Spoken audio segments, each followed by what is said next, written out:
Hi Fox, how are you doing?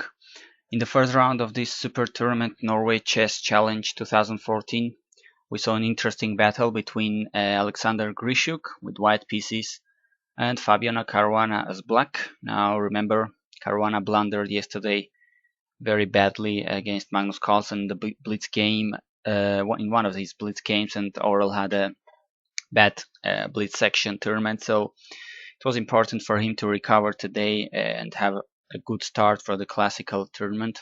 Let us see how did he play. Now Grischuk plays d4, knight f6. Now it's kind of strange to me seeing Grischuk playing 1d4. I'm more used to see him playing 1e4. But anyway, c4, g6. Grischuk plays g3 here.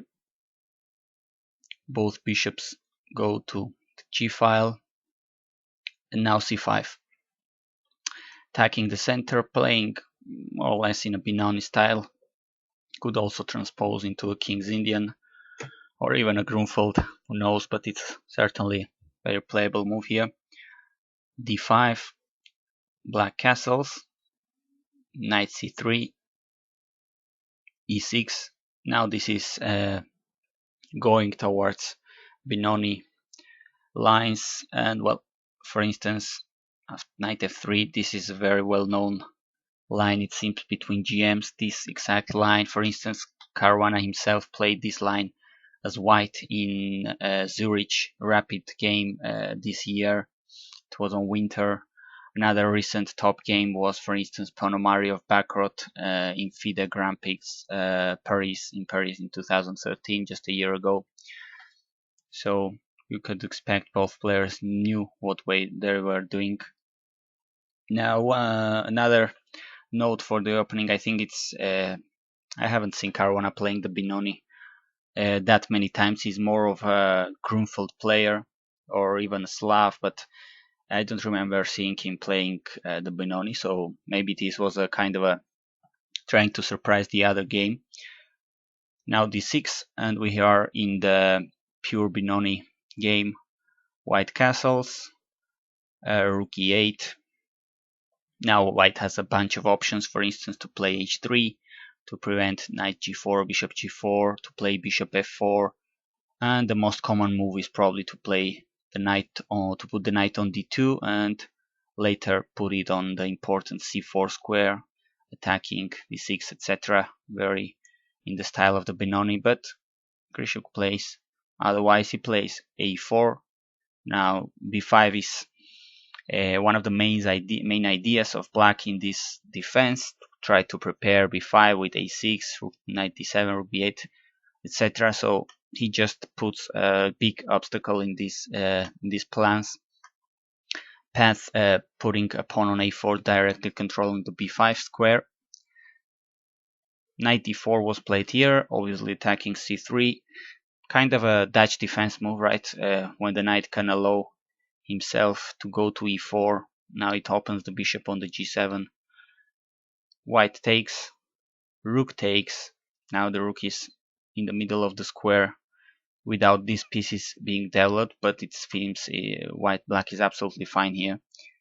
Knight d2 was played, attacking with both pieces the bishop, the rook with both pieces, and also having the idea, I would guess, to put the knight, if possible, to c4 from where it would be attacking the always weak pawn in the Benoni, the d6 pawn, and also would be controlling the a5 square. Now black plays a very interesting move here, which actually doesn't allow knight c4.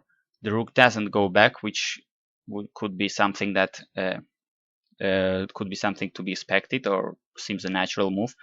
The rook just slides here to b4. It's preventing the knight from landing to c4, and also, by the way, it's attacking g2 because the bishop is here attacking g2. Sorry, b2. I was meaning attacking b2, both the rook and the bishop. So quite an interesting move, this rook here on the b file. Well, rook a2 was played by Grischuk, defending the pawn. Now a5, cementing the position of this strange but really strong looking rook here on b4. White plays b3. It gives freedom to his rook on a2 to play, to be more active, and also gets away from the attack of this bishop on the big diagonal. Really good piece, this dark square bishop. Now black plays b5, trying to open up the queen side and develop his pieces with tempo. And I think at this point, Kasparov, who by the way today was in the live streaming with the commentators, Nigel Short, etc., I think he was suggesting, and they were discussing the line beginning with bishop a3, a very interesting line certainly. Bishop attacks the rook, of course, but black is willing to give up the exchange in exchange for this. He takes first, for instance, say on a4. If bishop takes, a takes b4. For instance, rook takes a4, rooks are exchanged on a4. And after, for instance, bishop a6, black is absolutely happy because he has full compensation for the exchange. He has a couple of connected passed pawns, strong passed pawns, and his bishop pair is absolutely awesome. It's both bishops are really dominating pieces, while white isn't that bad, but his his rook, white, queen aren't active. While once again these bishops are monsters here and connected passed pawns. This is absolutely full compensation for the exchange. This was an interesting possibility, but Grischuk didn't go for this. After b5, he just took on on b5 and kept playing other style. Knight d7. These pieces must be developed. Now knight e4 attacks the perpetual weakness, the Benoni, this d6 pawn. Queen e7 is defending the pawn, attacking the knight. So queen c2, and the rook takes the pawn back on b5. Now bishop g5 is attacking the queen, knight f6, and queen d3. Well, of course it's attacking the rook. Well, first I was thinking, why not bishop a6, defend the rook and threaten some kind of discovered attacks on this queen.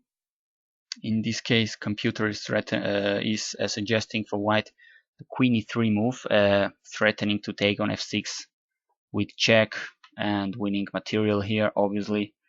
So black defends with rook a7, defending the queen. And now queen f4 is suggested. White is leaving without protection the d5 pawn, but at the same time attacks the d6 pawn. So, well, some little complications could arise here, but it never hurts. Time to calculate probably if you're in this kind of position. But okay, this didn't happen. Simply after queen d3, the rook goes back to b7. Caruana plays solid. Now queen e3. There isn't the same threat as we just saw because the queen is defended. So after knight takes, the bishop could take.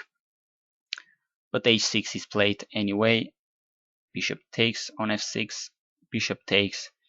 Now queen f4. We have the same attack on d6. On the other hand, h6 is hanging. So, well, Grischuk is testing black. What is he willing to give up?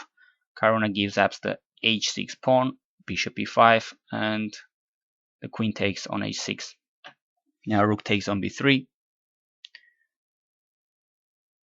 And beautiful tactical move, knight c5, knight take on c5, in fact, attacks the rook. The point being that if pawn takes, white's resource for to not resign the game is the d6 pawn, attacking both the queen and the rook on a8 with the bishop.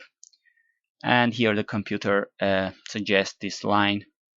Certainly lots of calculation needed here because tactical chances are here and there with lots of captures. Computer is suggesting this line. First the queen goes to g5, attacking the bishop. Now the bishop takes the pawn, and now bishop to d5, attacking the other rook as well, the one on b3. And he suggests bishop e6 to draw the game in this way.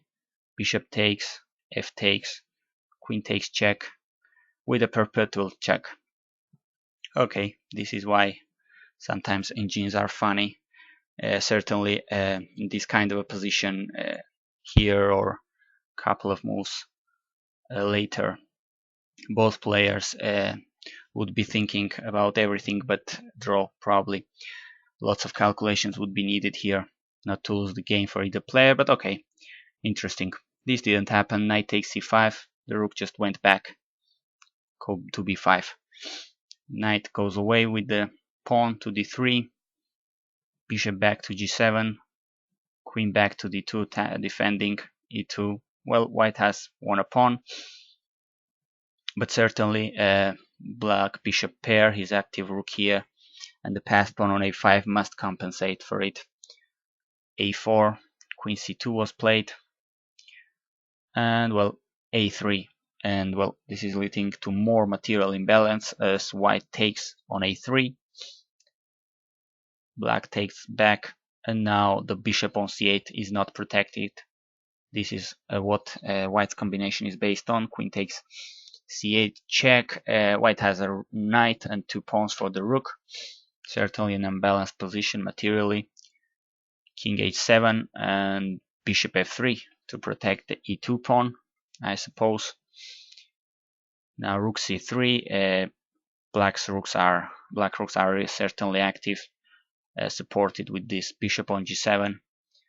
Queen goes to g4, and after rook b to b3, h4, we can see Grischuk going for the throat, spotting this somehow weak black king on h7, trying to attack on the light squares where black doesn't have a bishop to protect him, his king on the light square, so trying to go for the attack here. Interesting position, certainly an interesting game till now. f5 was played, and the queen must go somewhere. It goes to a4, rook a3, queen d1. At this point, I think they were both in terrible time trouble. Well, that is something very usual for Grischuk. He's known for having just seconds for tons of moves right at the end of the time controls.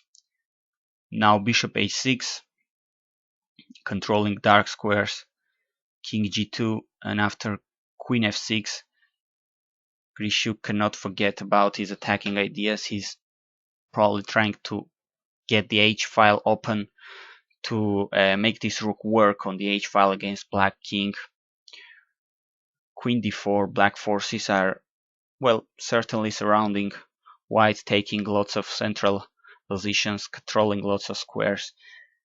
And queen b1 was played here, rook a b3, and well, very unfortunately for Grischuk, in terrible time trouble it seems. Alexander here misses a basic tactics, just like his opponent Caruana did yesterday against Magnus. He plays queen a2, not seeing that after rook takes d3, pawn takes, rook b2 is winning immediately, because of course the queen is defending the rook and the rook is attacking both the queen and the very weak f2 pawn. And after this, in fact, white is either giving up his queen or being checkmated. So well, terrible blunder for Grischuk, sad for him, but Caruana must more or less feel relieved that not only he can blunder terribly in this tournament. So there it goes, the only winner of the round 1 in this Norway chess tournament, Fabiano Caruana, early leader in Norway.